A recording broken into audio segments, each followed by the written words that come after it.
الحمدللہ نماز کے خزانے وضو کی فضیلت نمبر 2 حضرت ابو ہریرہ رضی اللہ تعالیٰ عنہ سے روایت ہے کہ رسول اللہ صلی اللہ علیہ وسلم نے فرمایا الا ادلکم علی ما یمحو اللہ بہ الخطایا ویرفع بہ الدرجات، کیا میں تمہیں ایسا عمل نہ بتاؤں جس کے ذریعے سے اللہ تعالی گناہ مٹا دیتا ہے اور درجے بلند فرماتا ہے؟ صحابہ اکرام رضی اللہ عنہم نے کہا کیوں نہیں، ضرور بتائیے اللہ کے رسول صلی اللہ علیہ وسلم۔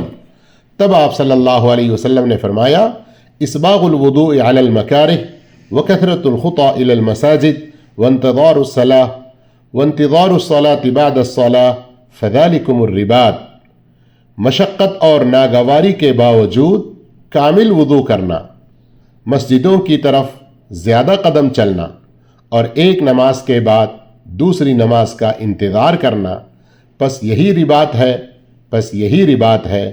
صحیح مسلم حدیث نمبر 251۔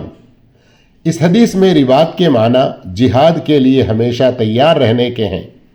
مطلب یہ ہے کہ نماز کے لیے تیار رہنے والا بھی گویا ہر وقت اطاعت ربانی اور نیکی کمانے کے لیے تیار بیٹھا ہے۔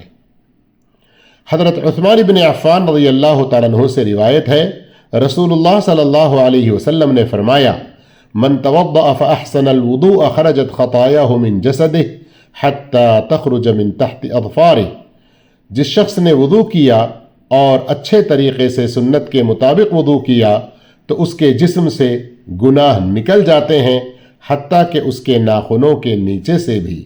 صحیح مسلم 245۔